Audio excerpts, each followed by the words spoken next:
তোমরা তো জানোই আমরা যাচ্ছি মামার বাড়ি। তো এই যে রেডি হয়ে গেছি আর তারপর ব্যাগপত্রগুলো একে একে সব বের করে নিচ্ছি। বাইরে গাড়িও চলে এসছে, এবার গাড়িতে এক এক করে ব্যাগপত্রগুলো তুলে দিতে হবে। তখন বাজছিল ভোর 3:45।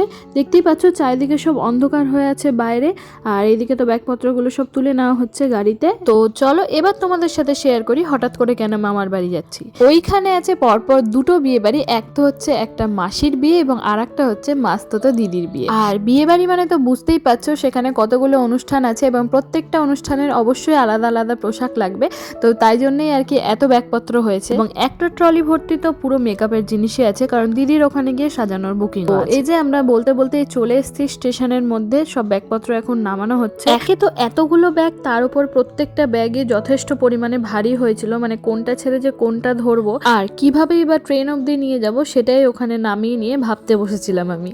তো যাই হোক, দেরি করলে হবে না, ট্রেনের টাইম হয়ে যাচ্ছে, তাই তাড়াতাড়ি করে এগিয়ে গেলাম। যতটা পারছি আমি কিছুটা নিয়েছি, কিছুটা দিদি নিয়েছে, কিছুটা মা নিয়েছে।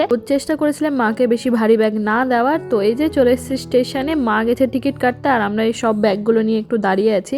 আর তোমাদের দেখিয়ে দিলাম, দেখো মালদা স্টেশনটা কি সুন্দরভাবে করেছে। গিয়ে তো দেখাতে পারলাম না, ট্রেনের টাইম হয়ে যাচ্ছিল। তো এই যে উঠে পড়েছি ট্রেনে, আর দেখতেই পাচ্ছ ট্রেনটা মোটামুটি ফাঁকাই আছে। আর এই ফাঁকা থাকবে বলেই এই ট্রেনটা আসলে আমাদের করা, কারণ এই ট্রেনটা এখান থেকে অর্থাৎ মালদা স্টেশন থেকে ছাড়ে, ফলে এমনিতেই ফাঁকা থাকে। আর ভোর বলে তো আরোই খানিকটা ফাঁকা। আমরা জানি আমাদের এত খুশি বেশিক্ষণ টিকবে না, কারণ কিছুক্ষণ পরেই আবার ট্রেনটা আস্তে আস্তে ভরে যেতে শুরু করবে। তো ট্রেনে উঠেই আমি আর দিদি মিলে দিয়ে নিয়েছি এক ঘুম, আর ঘুম থেকে উঠেই দেখছি একদম সকাল হয়ে গেছে। তারপর তো পৌঁছেও গেছি আমরা আমাদের গন্তব্যস্থলে। আর এই দেখো এখানে নেমে মনটা আরো বেশি খুশি হয়ে গেল। তারপর তো ব্যাগপত্র সব টোটোয় তুলে নিয়ে চললাম মামার বাড়ির উদ্দেশ্যে। বলতে বলতেই পৌঁছে গেলাম দিদার বাড়ি। আর এই দেখো দেখে দিদাও কতটা খুশি হয়েছে। চলো এবার তাহলে ঢুকে ফ্রেশ হওয়া যাক, আর তারপর দেখা হচ্ছে পরের ভিডিওতে, কারণ এখন আমাদের অনেক গল্প বাকি আছে।